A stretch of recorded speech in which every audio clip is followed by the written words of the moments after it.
Hello বন্ধুরা, আশা করছি সকলে ভালো আছো, সুস্থ আছো। আজকে রোববার সকালবেলা চলে গেছিলাম আমি আর কাকা মিলে আমাদের শ্রীরামপুর পেট মার্কেট বা পশু পাখির হাটে। তো সেখানে যাওয়ার পর যেগুলো আমাদের চোখে পড়লো, প্রথমেই না বললে নয়, এত সুন্দর সকালবেলার পরিবেশ। তার মধ্যে গঙ্গার পাড়ে এই হাটটি আমাদের অবস্থিত। তো এইটা হচ্ছে আসার বেস্ট উপায়। যদি কেউ ব্যারাকপুরের দিক থেকে আসেন তাহলে লঞ্চ পার হয়ে, মানে ধুবিঘাট পার হয়ে বা হাত বরাবর একটু হাঁটলেই দেখতে পাবেন আমাদের পশু পাখির মার্কেট শুরু হয়ে যাচ্ছে। আর যদি কেউ হাওড়ার দিক থেকে শ্রীরামপুরে ট্রেনে করে আসেন তাহলে হচ্ছে আপনাদের হাওড়া থেকে ট্রেন ধরে আসতে হবে শ্রীরামপুর। শ্রীরামপুর থেকে একটা অটো বা টোটো ধরে আপনাদের চলে আসতে হবে পেট মার্কেট। বা আপনারা যদি সময় নিয়ে বেরোন আপনারা হেঁটেও আসতে পারেন 1 থেকে 1.5 কিলোমিটারের মধ্যে।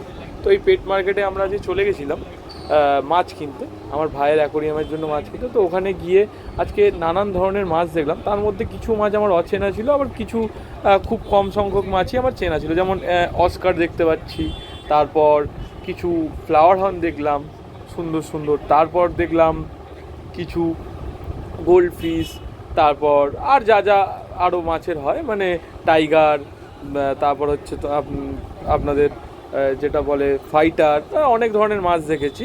তারপর কাকা দেখে পছন্দ হলো টাইগারের একটা, মানে কি বলবো, মানে টাইগার রাখা ছিল একটা, ওই গোটা 6 কি 10 জোড়া ছিল রেড কালারের। আমি জীবনেই প্রথম দেখলাম রেড কালারের টাইগার। তো সেই টাইগারটা কাকার পছন্দ হয়ে গেল। তো কাকা একবারেই ওটাকে দরদাম করে নিয়ে চলে এলো। তো তারপরে আমরা আস্তে আস্তে পশু পাখির মার্কেটের চারদিকটা ঘুরে দেখলাম। তারপরে দেখলাম এখানে শানকনুর আছে, তারপরে ককটেল, তারপর হচ্ছে আরও পায়রা আছে, পর্বন পায়রা যেটা বলে আর কি, লক্কা যেটা আর কি এক কথায়, তারপরে লাভ বার্ড, তারপরে একে একে বদ্রি, তারপরে এইদিকে দেখতে পাচ্ছি জেএসডি আছে, জার্মান শেফার্ড আছে, ল্যাব্রেডর আছে, স্পিচ আছে, রাশিয়ান ক্যাট আছে, তারপর আরও নানান ধরনের পশু পাখি নিয়ে আমাদের এই হাট প্রতি রোববার সকালবেলা 8টা থেকে দুপুর 2টো অবধি অবস্থিত। এটি হচ্ছে শ্রীরামপুর রয়ঘাটের অন্তর্বর্তী হাটটি। তারপর আমার এটা জানা নেই শ্রীরামপুরের এই হাটটা আমাদের যে কলকাতায় যে মেন পশু পাখির হাটটা বসে, যে মানে গার্লিক স্ট্রিটে, সেটার পরে দ্বিতীয় বৃহত্তম হাট কিনা সেটা আমার জানা নেই, তবে খুব একটা ছোটও নয়।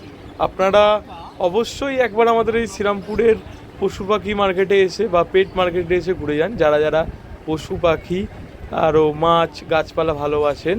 তো তারা অবশ্যই এসে দেখে যান। আমার মনে হয় আপনাদের একটা রোববার সকালবেলা ঘন্টাখানেক সময় দিলে এমন কিছু ক্ষতি হবে না, আর আপনাদের বরঞ্চ ভালোই লাগবে। আমাদের এই হাট ঘুরে দেখলে আপনাদের মন খুব ভালো হয়ে যাবে। কারণ একেতে তো মানে হাটে নানান ধরনের প্রজাতির কুকুর থেকে শুরু করে বিড়াল দেখতে পাবেন। তারপরে হচ্ছে ওখানে প্রচুর মানুষের সাথে আপনাদের দেখা হবে, ঠিক আছে, তো চেনাশোনা।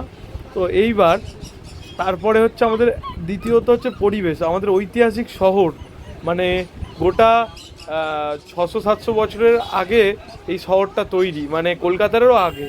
তো এই শহরে এসে আপনাদের আশা করি ভালোই লাগবে। তারপর এখানে দেখলাম অনেক ধরনের মুরগি, নানান ধরনের নতুন মুরগি দেখতে পেলাম। তারপরে আবার এখানে শানকুনুন দেখতে পাচ্ছি। তারপর হচ্ছে একে একে আরও আরও যেগুলো মানে বদ্রি পাখি থেকে শুরু করে, তারপরে এই যে অ্যামাজনের প্যারট দেখতে পাচ্ছি, ঠিক আছে, তারপর তোতাটিয়া বলে বাংলায়, সেটাকে দেখতে পাচ্ছি। তারপর হচ্ছে ওপরে বদ্রি আছে, নিচে আবার ককটেল আছে, মানে ভ্যারাইটিস রকমের পাখি তো এখানে পাওয়া যায়। তারপর মানে 1000 টাকা থেকে শুরু করে এখানে প্রায় লাখের কাছাকাছি দামে পাখি পাওয়া যায়। তারপরে হচ্ছে 4-5 হাজার টাকা থেকে শুরু করে প্রায় 40-50 হাজার টাকার ওপরেও কুকুর, বিড়াল, নানান ধরনের জিনিস পাওয়া যায়। তারপরে তো মাছ আছে, মাছের সরঞ্জাম, গাছপালা, গাছের সার থেকে শুরু করে মাছের খাবার, তারপর মাছের জাল, অ্যাকোরিয়ামের সেট বা সেট আপ, তারপর হচ্ছে পাখিদের জন্য বাসা, তারপর হচ্ছে ঘট, আর নানান ধরনের জিনিস এখানে পাওয়া যায়। কুকুরদের জন্য বেল্ট, তারপর আরও খেলনা, মাস্ক, প্রচুর কিছু পাওয়া যায়। তারপর আমি দেখলাম একটা দাদা সুন্দর সেট আপ লাগিয়েছে ছোট্ট, সেখানে ছিল ইঁদুর, একটা বাচ্চা কত সুন্দর আগ্রহের সাথে দেখছে ইঁদুরগুলো, আর ইঁদুরগুলোও তার দিকে তাকিয়েছিল, মানে ভীষণ মজাদার একটা ব্যাপার। তার পাশেই রেখেছিল হ্যামস্টার, খুব সুন্দর, খুব কিউট। একটা হাটকে ঘিরে কত কিছু গড়ে উঠতে পারে আপনারা না দেখলে বিশ্বাস করবেন। তারপরে বাইরে ছিল ছোটো ছোটো সেট আপ লাগানো স্ট্রিট ফুড প্লাস আর অনেক কিছুর দোকান। তো আশা করছি আপনাদের এই ভিডিওটা ভালো লেগেছে। যদি ভালো লাগে আমার চ্যানেলটাকে সাবস্ক্রাইব করে দেবেন আর লাইক করে দেবেন।